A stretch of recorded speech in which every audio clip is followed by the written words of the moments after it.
Hello बच्चों, मैं केशव पांडे आप सभी का हमारे YouTube channel PSC by Keshav sir में स्वागत करता हूं। आप लोग अभी तक हमारे YouTube चैनल को सब्सक्राइब नहीं किए हों तो सब्सक्राइब कर दीजिएगा ताकि और बेल आइकन को दबा दीजिएगा ताकि आपको समय समय पर नोटिफिकेशन मिलता रहे।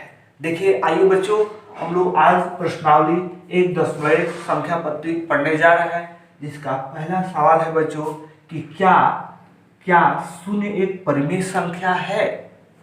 क्या इसे आप P बटा Q के रूप में लिख सकते हैं, जहां P और Q पूर्णांक है और Q जो है नॉट इक्वल टू 0, माने Q 0 के बराबर नहीं हो।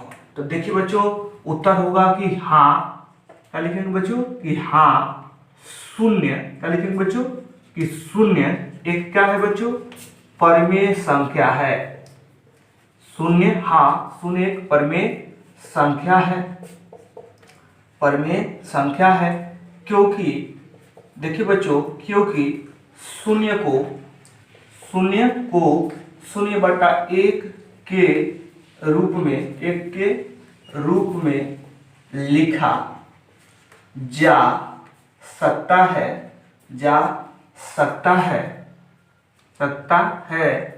जहां P और Q क्या है बच्चों? पूर्णांक है। जहां जा सकता है जहां P और Q पूर्णांक है तथा Q जो है वह 0 के बराबर नहीं है। तो आशा करते हैं बच्चों कि सवाल नंबर 1 आपको समझ में आया होगा। ज्यादा कुछ नहीं करना है बच्चों। पूछ रहा है क्वेश्चन कि क्या शून्य एक परिमेय संख्या है, तो आपका उत्तर होगा कि हाँ शून्य एक परिमेय संख्या है। क्योंकि देखिए बच्चों, शून्य को हम क्या लिख सकते हैं? 0/1 नहीं लिख सकते हैं बच्चों, क्योंकि हम जानते हैं कि 0 में 1 से भाग देंगे तो 0 ही आएगा। शून्य में मैंने 0 में 1 से भाग देंगे तो 0 ही आएगा। तो देखिए 0 को 0/1 के रूप में लिखा जा सकता है जहां Q नॉट इक्वल टू क्या? 0। देखिए 0 और 1 तो बच्चों पूर्णांक है। 0 और 1 क्या है? पूर्णांक है। और Q जो है 0 के बराबर नहीं है। बताइए 1 0 के बराबर है। तो आशा करते हैं बच्चों कि ये पहला नंबर आपको सवाल समझ में आया होगा।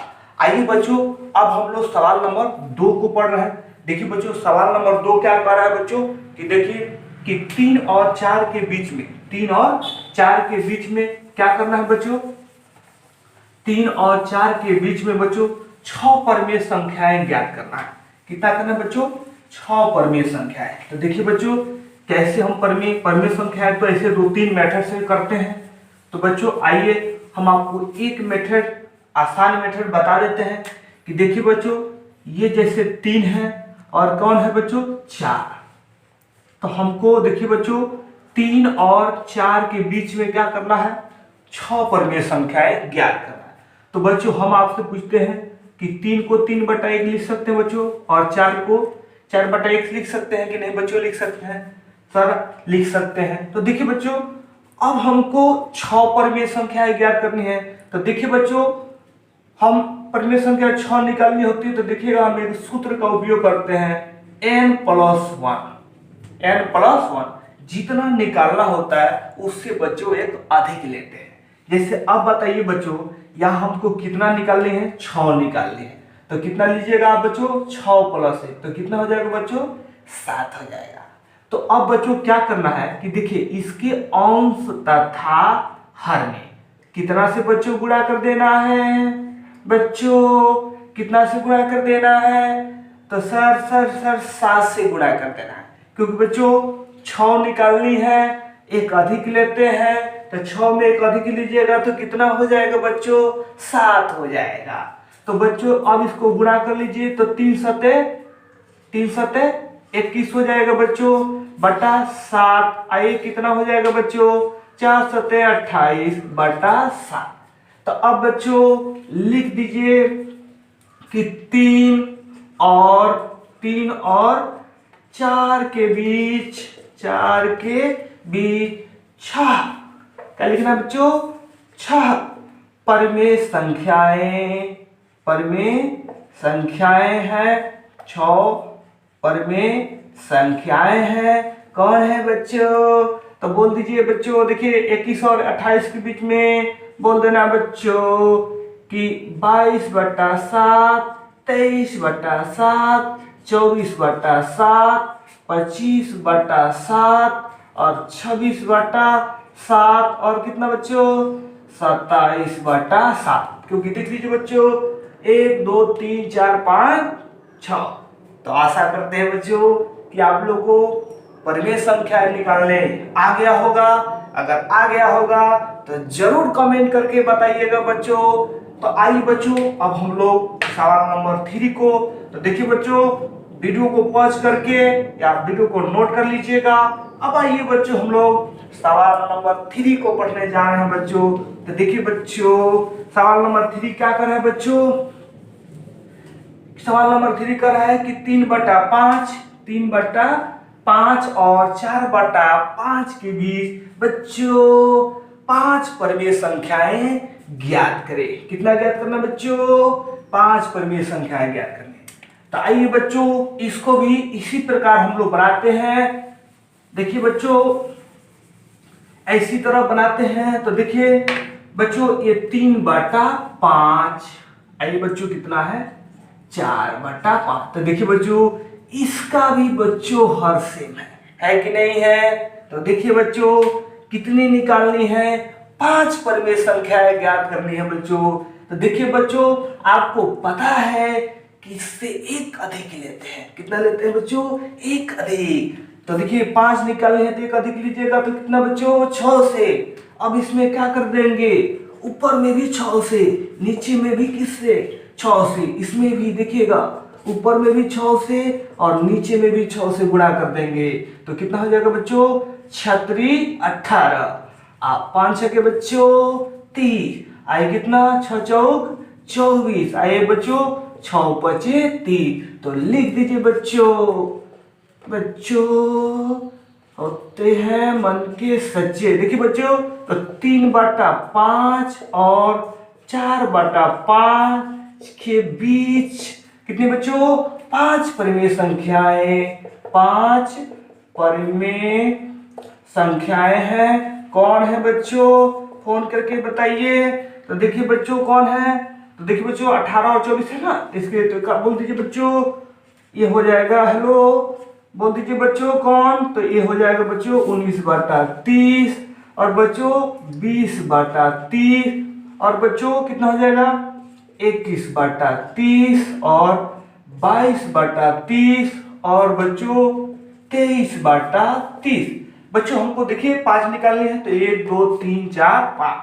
अब देखिए बच्चों थोड़ा सा किताब में मिलाइएगा तो बच्चों एक कटा दिया होगा, 1 0 से 1 0 कट गया, इसको बच्चों एक कटेगा 3 से कटा दीजिए बच्चों तो 3 सते 21 और 3 दहिया 30 और बच्चों ये भी कटेगा 11 दूना 22 और 15 दूना 30 और कोई नहीं कटेगा बच्चों तो इसको लिख देंगे 19/30 और ये बच्चों 2/3 और 7/10 और 11/15 और बच्चों 23/30। तो आशा करते हैं बच्चों कि आप लोगों को 3 नंबर सवाल समझ में आया होगा।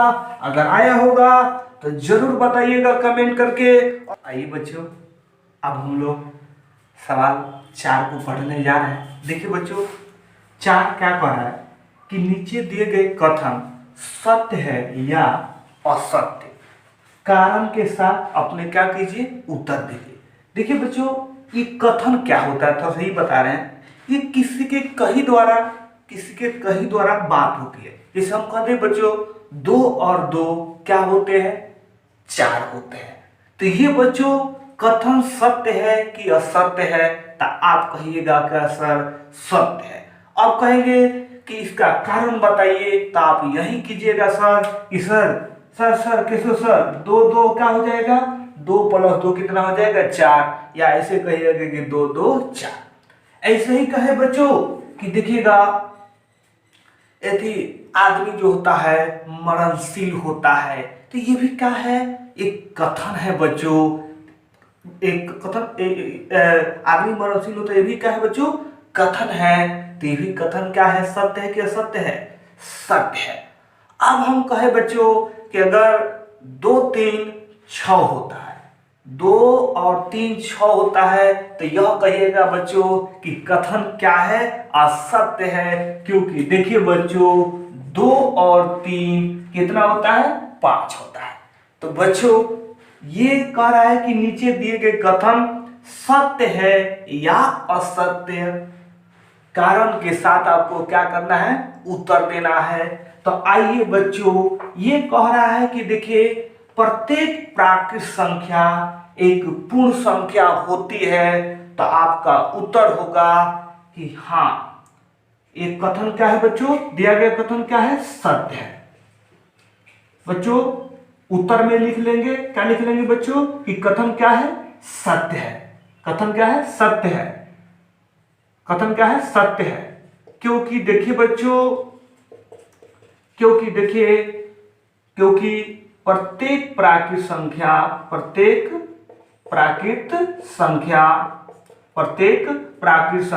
एक क्या होती है बच्चों, पूर्ण संख्या होती है। देखिए बच्चों, एक कथन क्या है, सत्य है। क्योंकि प्रत्येक प्राकृत संख्या एक क्या होती है बच्चों, पूर्ण संख्या होती है। क्योंकि देखिए बच्चों, आप जानते हैं कि पूर्ण संख्या किसको कहते हैं, तो प्राकृत संख्याओं के समूह में अगर क्या मिला देते हैं बच्चों, यदि प्राकृत संख्याओं के समूह में अगर 0 को मिला देते हैं, 0 को मिला देते हैं, तो क्या होता है बच्चों, ये हमारा क्या कहलाता है, पूर्ण संख्या कहलाता है। तो आपसे हम पूछना चाहते हैं कि ये प्रत्येक प्राकृत संख्या बताइएगा कि ये पूर्ण संख्या होती है कि नहीं होती है। तो आपका जवाब होगा कि होती है। क्योंकि देखिए प्रत्येक प्राकृत संख्या है, ये पूर्ण संख्या, पूरा को पूर्ण संख्या कहते हैं कि नहीं कहते हैं बच्चों। तो देखिएगा ये कथन क्या है, सत्य है। अब आते हैं बच्चों सवाल नंबर 2 पर आते हैं कि कह रहा है कि प्रत्येक पूर्णांक एक पूर्ण संख्या होती है। तो आपका कथन जो हो जाएगा वो क्या हो जाएगा बच्चों, एक कथन होगा असत्य। क्या हो जाएगा बच्चों, असत्य। अब पूछिएगा ये कथन क्या है, असत्य है। क्योंकि अब पूछिएगा कैसे सर, कैसे सर, कैसे कथन असत्य है। क्योंकि देखिए बच्चों, आप जानते हैं कि पूर्णांक जो होता है वह धनात्मक भी होता है और क्या होता है बच्चों, ऋणात्मक भी होता है। पूर्णांक क्या होता है, धनात्मक भी होता है और ऋणात्मक भी होता है। तो बताइए बच्चों, आप जानते हैं कि पूर्णांक थोड़ा देख लीजिए।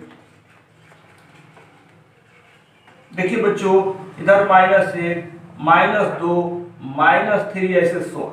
तो बच्चों कह रहा है कि प्रत्येक पूर्णांक, ये तो पूर्णांक है बच्चों, पूरा ये क्या है बच्चों, पूर्णांक है। देखिए बच्चों ये तो पूरा, उसको पूर्णांक बोलते हैं। तो कह रहा है कि प्रत्येक पूर्णांक एक पूर्ण संख्या होती है। नहीं नहीं नहीं नहीं, प्रत्येक पूर्णांक एक पूर्ण संख्या नहीं होती है। तो ठीक है बच्चों, क्या लिख देंगे, असत्य है। कथन क्या है, असत्य है। क्योंकि देखिएगा ऋणात्मक लिख देते हैं बच्चों, ऋणात्मक पूर्णांक जो होती है वह क्या बच्चों, एक पूर्ण संख्या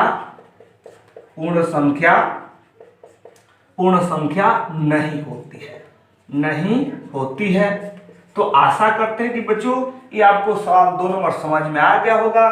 क्योंकि ये कह रहा है कि प्रत्येक पूर्णांक, देख रहे हैं बच्चों, तो ये प्रत्येक पूर्णांक, ये देख रहे हैं ना, एक पूर्ण संख्या होती है, नहीं, ये धनात्मक जो पूर्णांक होती है वह कह सकते हैं कि एक पूर्ण संख्या होती है।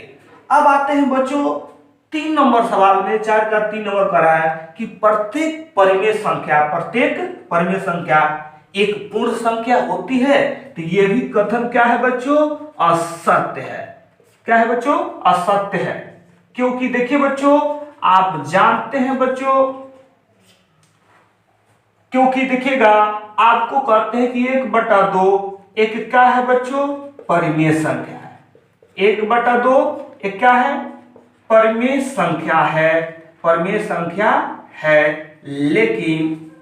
लेकिन देखिए बच्चों, लेकिन पूर्ण संख्या